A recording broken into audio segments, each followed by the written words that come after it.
From the moment I was born, I knew I deserved the best.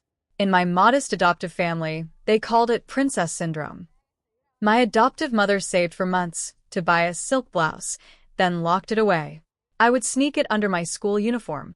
When I was caught, I went without dinner, so I would find her hidden snacks and eat them all. My adoptive father claimed he couldn't afford tutoring, but he kept expensive liquor and cigarettes. I took some and sold them to the owner of the corner store. With the money, I enrolled in the best prep course and bought imported stationery. Once, my adoptive grandmother had 2 chicken legs for her biological grandson. At the table, I calmly took both for myself. "I'm the one who studies the most," I said. "I need the nutrition." They called me selfish, ungrateful, a princess without lineage. I never argued. Then, on my 18th birthday, a black Maybach pulled up in front of our old apartment. My real parents, the wealthy Sterlings, had found me. Seeing the shock and fear on my adoptive family's faces, I felt completely at ease. It wasn't princess syndrome. I had been a real princess all along. As I slid into the back of the Maybach, I felt no unease. Sitting beside me was the girl the Sterling family had raised as their own for 18 years, Annabelle. "You must be Vivian," she said softly. "It must have been very difficult for you all these years." She took my hand. Hers was soft and delicate. Mine had a thin layer of calluses from years of writing. I didn't answer her question about the difficulty. Instead, I gently withdrew my hand and traced the edge of the window frame. "This car needs a checkup," I said calmly. The driver's hands trembled on the steering wheel, and the car lurched almost imperceptibly.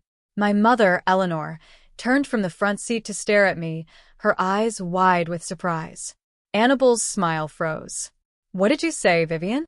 Annabelle asked, trying to keep up appearances. "I said this car needs a service," I repeated. I pointed to a vent. "The air filter needs changing, too. I can smell fine dust in the air." A deathly silence fell over the car. My father, Richard Sterling, sitting in the passenger seat, looked at me properly for the first time in the rear-view mirror. His eyes were sharp as a hawk's, full of scrutiny and intrigue. Annabelle's face went through shades of pink and white. She'd probably expected a shy, stuttering little mouse, or a vulgar, materialistic one. She'd had a whole script of condescending consolations prepared, and I'd just rendered it all useless with a calm remark. She forced a laugh. "You know a lot, Vivian. Unlike me, I only know how to ride in a car." "That's okay. You can learn," I replied, looking her straight in the eye. My tone was sincere. After all, representing the Sterling family is a big responsibility. A basic understanding of luxury goods is essential. It's not enough to recognize a brand name. That's how people mistake you for someone with newfound wealth. A stifled laugh escaped the driver. A stern look from Richard in the rear-view mirror silenced him instantly. Annabelle's smile vanished completely. My mother, Eleanor, finally spoke, her voice tinged with complex emotion. "Vivian, dear, how do you know this?"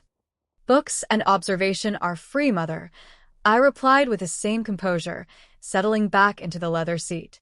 While I lived in that neighborhood, I spent my afternoons at the downtown public library. I read car magazines, engineering manuals, and luxury auction catalogs. Knowledge doesn't require a bank account, only the will to acquire it.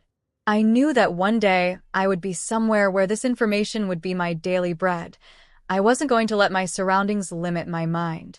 Eleanor looked at me with a mixture of pity and deep admiration, while Richard nodded slowly, a spark of genuine interest gleaming in his eyes. Annabelle, meanwhile, clenched her fists in her lap, trying to hide her frustration. The drive continued in silence until we passed through the imposing wrought iron gates of the Sterling estate. The gardens were vast, meticulously manicured, with marble fountains shimmering in the afternoon sun.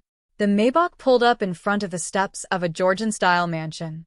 Servants were lined up, waiting to receive the long-lost daughter. Getting out of the car, I didn't marvel, gasp, or appear overwhelmed. I walked with my back straight, assessing the architecture. The symmetry of the columns is impeccable, although the rosebush on the east side is getting too much shade from the centuries-old oak, I remarked as I passed.